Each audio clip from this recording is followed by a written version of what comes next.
It's the start of a new week. I am Peaches. If you want to get a hold of me, you can over at 208-535-1015. Today is Monday, November 17th, 2025. Now, I saw this pop up this morning. GameStop apparently does a thing called Trade Anything Day. It's coming up soon. They accept most things, but sorry to those that wanted to trade in like maybe a dead animal or some illegal drugs. They're not taking that, okay? The fine print for the December 6th event states that people can only bring in for trade items that fit into GameStop's own 20 by 20 by 20 box, and that employees have discretion to reject any item. So I could make some jokes here about some things you could bring in, but I don't want to get a JPA, a Jade Pucker alert. In terms of the specific exclusions, GameStop said people cannot bring hazardous waste, weapons, dead or alive animals, although taxidermy is okay. All right, so if you want to bring in that moose head, try to trade that in for potentially a pre-owned copy of Cyberpunk 2077, go for it. They won't take alcohol, tobacco, drugs, illegal or otherwise. Oh, never mind. I see. Right. I was about to make a joke about something, but yeah, it says they're not taking any explicit items, if you catch my drift, or items resembling body parts, I should say. If you wanted to actually take a look at the full list of exclusions, it's available on GameStop's website. Should we pull it up here real quick? Oh, it took me to just the general overall website. It didn't take me to the list. I don't want to dig for it. But anyway, Peach's Pip Party will be back here in just a few. Happy Monday. It's K-Bear 101. We've talked about Eddie Trunk quite a lot on the air, and he posted something earlier today that I wanted to discuss. He said, today, Foreigner and Lynyrd Skynyrd announced a co-headlining tour. Assuming Lou Gramm, the original lead singer of Foreigner, doesn't do these dates, pretty sure this will be the first tour where neither headline band has any original members. Eddie Trunk further goes on to say, which supports my brand over band theory and how no band will ever have to end if people don't care who is or isn't in the lineup. Not being critical here, more an observation on where classic rock is today and its ability to be sold. I think fans should care about who is or isn't in a band and what they are actually seeing and hearing, but from a business standpoint, interesting. Now, I think Lynyrd Skynyrd potentially should have stopped when most of the members died in a plane crash, right? Am I the only one here that says that? Foreigner? The thing is about classic rock is that we're getting further and further away from the years they were in their prime, and they're dropping dead, not to be morbid or anything, but they're old now. Any single time that I make an update to the Cannonball 101 Facebook page, it's somebody from that playlist dying, whether it's a minor member of some band or it's like a major singer. The chances are they're going to be dying soon. Classic rock is in the past, right? There are plenty of bands now that are taking the spotlight. I could dive deep into this, but no, the old people, I don't really think care all that much, like what he's trying to say here too. They just want to say, hey, I want to see Lynyrd Skynyrd songs, Foreigner songs performed by some people who can do it. I don't know. Like, I personally would not go to this show.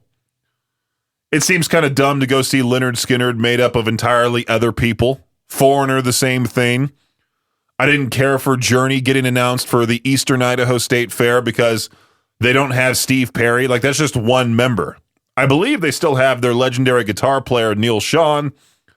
I don't know much about the drummer or the bass player. I just know they didn't have Steve Perry. So I didn't care about going to see somebody else sing what Steve Perry should have been singing at the Eastern Idaho State Fair. So I just saw that. I was like, let's talk about it on the show. Here's President with their original members, as of right now, Fearless on K-Bear 101. Peaches Pit Party right here on K-Bear 101. I think I posted something dumb like this in the K-Bear 101 Idaho Rock and Metal Facebook group before. Somebody had plants and like a whole bunch of crap, like decorative crap inside their refrigerator. And everyone was just making fun of what was inside that person's fridge. I shared it saying, "What do you think?" as a joke, pretending it was mine. Everyone was just laughing, how stupid it looked. Well, there's a definition to decorating the inside. There's a term, I should say. There's a term for people decorating the inside of their refrigerator, and it's called fridge-scaping. I'm looking at some of the pictures here. It's quite silly. There are literal plants, massive plants, little tea trays with vases on them, plants in those vases. Is there a framed picture? Yeah, framed photos. There's even eye cream. Wait, what? I'm sorry. Did I just read that correctly? Antique butter dishes might share space with flowers, framed pictures, or even eye cream to create a visually stunning display, is what it says here. Allison Hester, a Charlotte-based photographer who is known for her foraging and gardening content, remembers when she first came across a fridge-scape about a year and a half ago. She talks about how she saw someone had an orchid in their fridge and everything was in an aesthetic jar or picture frame, and it just lit up the dopamine centers. Who says something like that? I don't know. If I hear someone say it lit up my dopamine centers, I'm like, why? Just say it made you happy. Lit up my dopamine centers. It seems like a waste of space. On the contrary here, my fridge is very sad looking. There's a couple sodas here and there. There's a Costco, half-eaten Costco pumpkin pie in my refrigerator. Do you think maybe I should spice it up and throw some plants in there? And just, my girlfriend opens up my fridge. Why do you have this in here? I'm fridge-scaping, all right? It's my new hobby. I have to tell you this. People complain about high prices, high fast food prices, McDonald's specifically being expensive. But when that McRib gets announced, when that McRib makes its return, everybody loses their minds. Our friends at 100.3 The X over in Boise, Big J and Nick, they were talking about the McRib return. I only know one person besides those guys that is obsessed with the McRib. It's my friend Matt. He loves the thing. I think he has a classic McRib wrapper on display, like on a shelf in his closet. To each their own, right? To peach their own, as I like to say. But the McRib is one thing, and then the holiday pie has made its return. And I tried it. It's what you'd expect, right? They advertise this great picture of this cool-looking holiday pie, this great-looking, delicious holiday pie, and then you get it. It's quite small. You're done with it in 4 bites, and you go, that was okay. That was good. But I'm also kind of tired of these fast food restaurants announcing these specialty items. They have them for a couple of days, and then they just sell out. Like, if you don't go within, like, the first couple of days it's announced, you're going to get that, "Oh, we're sorry, we don't have that," and blah, blah, blah, blah, blah. I'm kind of tired of that.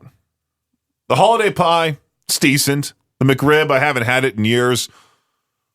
If for some reason it's on a discount, which I'm sure it won't be, wait, there's a McRib locator. If you want to know if locations near you have it, you can go online and check out the McRib locator. They're only launching it at specific restaurants. Whoa! This website pulled up a map of every single McDonald's in the country that has it. It's zoomed out, so all you see are a bunch of red pins. You zoom into Idaho. Wow, the only one who's selling it in East Idaho is the McDonald's in Pocatello on Yellowstone Highway. There are 5. Wait, no. Oh, there's different symbols on these little pins. Okay, wait a minute. I got to go back to the Pocatello one. It is indeed at the Pocatello location. That's the only McDonald's selling the McRib, according to the McRibLocator.com website. Not a single McDonald's in Idaho Falls is selling the McRib. Rexburg, nope. Blackfoot, nope. Just Pocatello.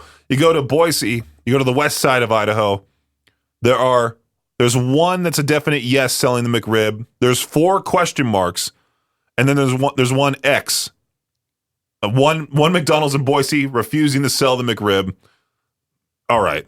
There's your McRib update, okay? Shout out to the Pocatello McDonald's selling the McRib, the world famous, the beloved McRib. We've talked before about how bad the New York Jets season has been, which we could have said in any season for decades. But here's a quirky stat that shows how odd the 2025 season has been for the Jets. Through 10 games, they haven't picked off a single pass. That's no interceptions at all. They are just the second NFL team since 1940 to have 0 interceptions on defense in their first 10 games of the season following the 2017 Raiders. ESPN seems to have learned a lesson when it comes to the NBA. Don't mess with our box scores. When the new season started last month, the network's website and app used a new layout, which separated rebounds into offensive and defensive categories, plus separated shooting percentage into 2-point and 3-point shooting. People complained, and one of ESPN's NBA analysts, Tim Legler, agreed with fans and posted he would do something about it. And sure enough, the NBA stats are back to the way they used to be on ESPN's site, with points listed first, followed by field goal shooting, and lump sums for rebounds, assists, steals, blocks, turnovers. If it ain't broke, don't fix it. Here's some great news for fans of Major League Soccer. Beginning in 2026, the league will no longer be behind a separate paywall on Apple TV. This season, Major League Soccer was only available to Apple TV subscribers if they kicked in an extra $99 for the MLS season pass. That's gone. Starting next year, all MLS games will be available on the Apple TV streaming service. And in case you're interested, all of this season's postseason is out from behind the paywall. MLS playoff games are available on Apple TV until the MLS Cup game is played on December 6th.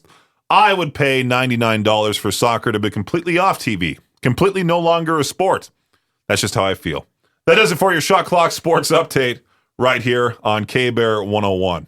I talked about it on the air over the weekend. There is the Giving Machine. That is a very special vending machine. Instead of buying candy or maybe even just some other snack, you're donating something that truly matters, like a year of school for a girl, prenatal care for a new mom, a beehive for a family, meals for seniors who need a hand. The Giving Machine, it's a great way to give both locally and globally. So right now, the Giving Machine is at the ICCU headquarters in Chubbuck till November 30th. Then it'll be at another location later on that we'll talk about once it reaches that location. You visit the machine at the ICCU headquarters in Chubbuck. You choose one or more items to give. You can give multiple. You swipe your card. Only takes credit or debit or mobile payment, no cash. And 100% of your donation goes directly to the charity you select. If you want to learn more about this, you can go to givingmachineeastidaho.org, or you can use the K-Bear 101 app right now, open up the menu, and click on the Giving Machine. It'll take you directly to the site. ICCU headquarters in Chubbuck, November 15th through the 30th. Go visit it. Donate what you can if you feel like doing so. Here's Evanescence Fight Like a Girl on Peach's Pit Party on K-Bear 101. I was extremely glad to hear a listener during To Peach Their Own last week say that because of Victor saying how much he loves Red Dead Redemption 2, that he decided to give it a try, and it became one of his favorite games. I thought that was awesome, just because of what Victor has said over the course of I don't know how many years since Red Dead Redemption 2 came out. Was it 2018? It might have been.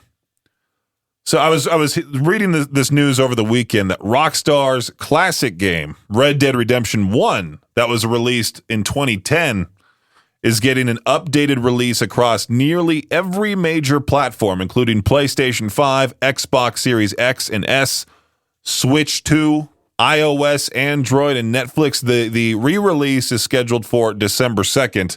And will feature the fresher visuals and the Undead Nightmare downloadable content as well, which is one of the best DLCs of all time. It will also be available as a free upgrade for anyone who already owns the game on consoles, while Netflix users will be able to play the mobile version free of charge. I wonder how that's going to look on your phone. It'll probably look terrible, but Red Dead Redemption Part 1, I think that listener that I mentioned said he never played the first one. He just hopped right into the second one. So I highly recommend for anybody who's only ever played Red Dead Redemption Part 2 or has played Red Dead Redemption back in like 2010 and hasn't touched it since, including myself, we should all replay it again. It's a very, very, very good story. Rockstar did an amazing job with Red Dead Redemption. I know once I see that pop up on Steam, oh, wait, no, it's not coming to the PC, is it? I'm an idiot. Once it pops up on Xbox Series X, depending on how much it'll be, I'll certainly play it again. Such a great game.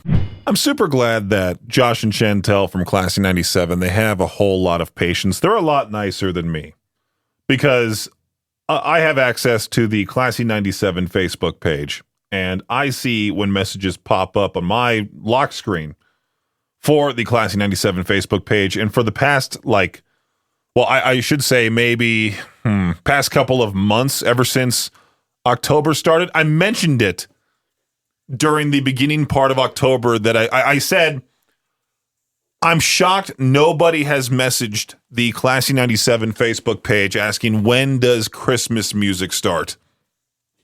Sure enough, the next day, one message popped up. It was like October 8th. When that person messaged the page. And now they're getting a plethora of different messages asking when does it start. And they've been posting nonstop on the page. They've been posting this countdown starting last week. It said 7 days to Christmas music. A few hours they posted that. Somebody asked again, when do you guys start airing Christmas music? The countdown continues. And there are people in the comments saying, oh, I'm so excited. But then there's also plenty of them that say, start the day after Thanksgiving. This is unacceptable. Like, okay, we'll bow down to you. Sorry, Queen listener. You know? If you want to listen to Christmas music now, you can turn on Spotify. You know, you never hear a radio DJ say that. But if you're one of those people that specifically want like something your way or the highway, there's plenty of other ways to listen to music. Plenty. Classy 97 will start Christmas music on November 21st, which is this Friday. And I was making the big joke to Josh that considering Josh and Chantel will be on stage at the Trans-Siberian Orchestra show, which I've heard nonstop rave reviews about. I will be at that show. I'll be bringing my girlfriend and her parents and all that fun stuff. And I think a lot of us are going to go to that show. I've heard they put on one of the best shows you'll ever see. So I'm prepared. I'm expecting amazing things to happen on that stage. But I would laugh really hard if Josh just started screaming at people on stage, on the microphone, saying, Christmas music starts tomorrow. Are you happy? It's finally here. Just to appease those people who have been flooding the Classy 97 Facebook messages. The Devil Wears Prada, When You're Gone, for It's So New, right here on K-Bear 101. Their album Flowers was released this past Friday with Everybody Knows. We've been playing that. We've been also been playing For You. There's another track for you, When You're Gone. I think I also played Ritual when that came out. Has 14 tracks in total, and I think there's one hidden track on the album, which is funny because, well, here, I'm going to talk about this first. A lot of people extremely disappointed with how The Devil Wears Prada is sounding compared to their, olden days, back when they were real young, right? They had that song, Dogs Can Grow Beards All Over. Like, there were some pretty funny song titles, but the songs were elite to those listeners back in the day. And now they're like, what happened to the band? What's going on? So this album's receiving a whole lot of bad reviews. I see r/metalcore experts bashing it, But what's funny is that they included a hidden track on, I believe, the physical copy of the album, which is an old school thing to do. They, what's the title of it again? Let me look it up real quick, because I don't think I can say the full thing. The Devil Wears Prada hidden track. Yeah, Play the Old Bleep. That's the hidden track on the album. It sounds like their old sound, and the lyrics are making fun of those people that have been making fun of their new sound. Literally, the spoken word at the beginning part of the track, I bleep hate the Devil Wears Prada. They never play their old bleep. It's basically what Architects did with Seeing Red, how they're just making fun of those fans that miss the old sound. Now, I like it when bands all of a sudden just get angry, you know? Were people asking if Phil Bozeman of Whitechapel could replicate his older vocals? And then he just put out, the band Whitechapel just put out that latest album and really proved all of those haters wrong, that they still have it. Phil Bozeman, one of the best heavy vocalists of all time. But right there you go. The Devil Wears Prada with their new sound, When You're Gone, for It's So New on K-Bear 101. All right, let's talk about this. What is something you believed to be common knowledge until you discovered most people had no idea? You want to go through this thread? If you said no, I'm sorry, we're doing it anyway. I see the top response here: when you're in a touristy part of a city, overly friendly strangers that come up and talk to you unprovoked, not looking for new friends. Now, I've seen, that old scam where there's people in Vegas, for the most part, that do this, where they'll walk up to you, put a bracelet on you, and say it's like some sort of I don't know, it aligns your chakras or some crap like that, and they give it to you for free. They say it's free, and then they say, hey, could you maybe throw in some cash for it? And if you don't, they'll keep pressing you until you do, or they'll just take the bracelet off of your wrist, which I kind of feel like that's a nightmare to me. Really, I hate when people do that type of thing. They try to sell you something. Funny enough, somebody in the Life in Idaho Falls Facebook group said exactly how I was feeling, because my girlfriend has a Costco membership. We've been going into Costco a lot as of late. They have some good stuff in there. But right as you walk in, there is the AT&T booth, whatever it is, and there are people working for AT&T trying to sell you a plan. And they always act all friendly to you. And it's like, hey, I'm here to shop at Costco. Why exactly are you pressing me about a phone plan? If I wanted to, I would come up to you, right? I hate the whole, let's just stand outside a store and try to sell people something old school mentality. Can we stop doing that? I'm never going to go up to a booth outside a store and buy something from them. Unless it's Girl Scout cookies, all right? Let's continue down this thread here. What is something you believed to be common knowledge until you discovered most people had no idea? An awful lot of people I talk to don't realize their tax refund is their money anyway. You do see a lot of people like that, where they go, hey, look at my tax refund. Look how big it is. It's like, you should have been earning that money throughout the year. The best tax return is 0.0. But there's this capitalistic mentality where it's like, hey, the bigger the return, the more you can spend on things that you want, right? Right? What is something you believed to be common knowledge until you discovered most people had no idea? That natural doesn't mean healthy. There is a lot of science behind, what's it called? The buying organic. It's not necessarily good for you if it just says organic, but that's entirely a podcast episode of its own. Right now, let's move right on into some Mammoth Wolfgang Van Halen, The Spell, on Peach's Pit Party. God is a Weapon from Falling in Reverse. It's Peach's Pit Party on K-Bear 101. Speaking of falling in reverse, I saw this continuously pop up over the weekend. This headline that said, while flying to headline Warped Tour, Ronnie Radke hosted a live merch auction on Whatnot, the app where you can just sell things and hopefully make a lot of money. He was doing a live merch auction on Whatnot from a private jet. He sold over $100,000 worth of merch during the stream, which is crazy, right? Is he selling his own shirts? Is he just going, hey, this is a size medium back from way back when. I'll sign it, and here we go. Let's see how much money this thing could go for. I think it's crazy that he went from being in jail for a little while to now, on a private jet. For those that hate on Falling in Reverse, I mean, I hate on Sublime. I know they're doing well for themselves. They'll probably have more money than me than I ever will in my entire life. Ronnie Radke has so much money that he's flying a private jet to Orlando to headline Warped Tour with the band.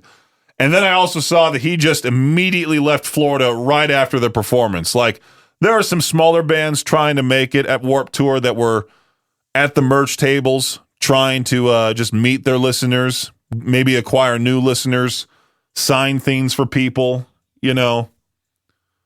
He just said, screw this. I'm out of Florida. I'm going back home.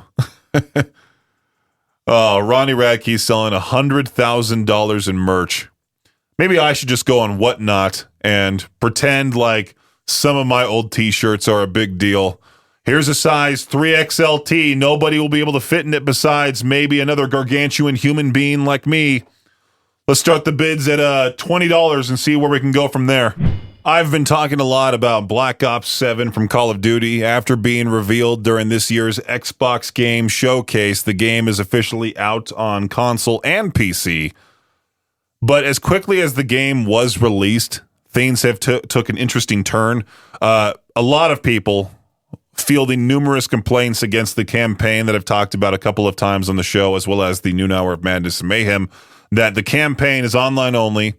You can't pause an online game, and if you're idle for too long, it'll just kick you. Like whatever happened to just a single-player campaign, maybe you could do co-op if you really wanted to. You're not trying to force people to play with other people online. Just have them experience it for themselves, right?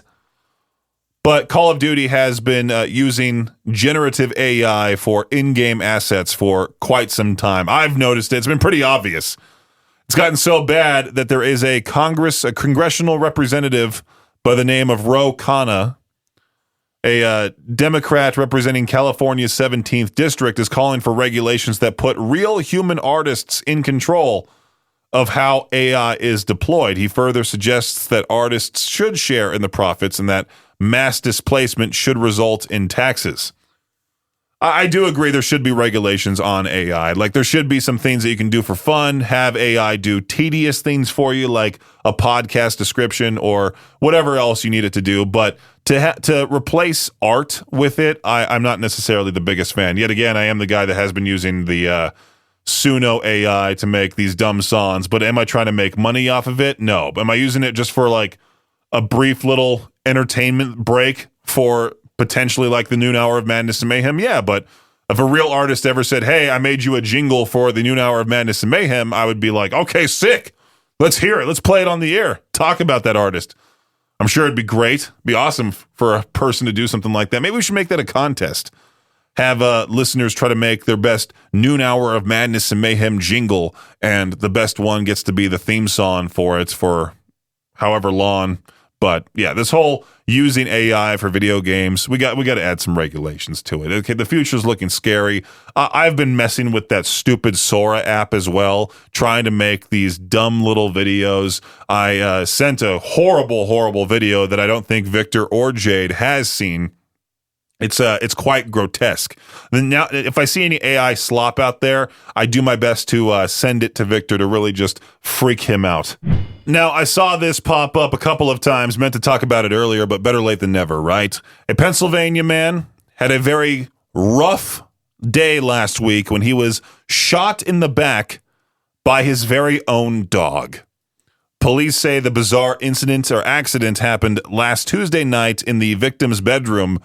The guy was cleaning his shotgun, placed it on the bed. Moments later, one of his dogs jumped up, caused the weapon to fire a shot right into his lower back. The man was conscious when officers arrived, and he was rushed to the hospital for emergency surgery. He's expected to need at least one more operation. Police say the shooting appears accidental, but the investigation's still ongoing. It's tough to say your dog did your homework, or your dog ate your homework, let alone your dog shot you in the back. I like how this whole article called it a perfect shot. I feel bad for the poor dude because this guy just got accidentally shot by his own dog, and there's a news outlet just making jokes about the entire thing. Usually I hate talking about the national holidays. Today is National Unfriend Day. Time to declutter your social media. Time to just go on there and get rid of people. Stop following people who you no longer talk to. There's been a couple of random people that have done that to me as of late. I just looked at my Instagram. I'm like, wait, I think I lost followers. What's going on here? And then you can see who deactivated their account, and you wonder what made them choose that decision. But then you see those people that obviously just unfollowed you. Makes you wonder why exactly they did what they did. Like, why would they feel the need to just do so? Like, do they not like you anymore? Do they just don't care about you enough anymore? It's kind of sad, isn't it? They can just unfollow people. I wish it was, I don't want to sound like that person, like I was born in the wrong generation, but I wish I was around back in the 70s and 80s when this wasn't a thing, when the number of followers really didn't matter. You just had friends, and that was about it. You didn't know people's locations. You didn't know all this extra information that you don't need to know. It just brings you anxiety and dread, right? Like, why is this person at this place? What are they doing? They could potentially be cheating on me type of thing, right? National Unfriend Day. If you want to unfollow that certain somebody on social media, go ahead and do it. Why not? Thanks for listening to Peach's Pit Party, the podcast. If you enjoyed the show, please share, subscribe, and rate the podcast. Peach's Pit Party is hosted by me, Peaches, aka Brenden Peach, and is a production of Riverbend Media Group. For more information or to contact the show, visit riverbendmediagroup.com. Until next time, Peach out.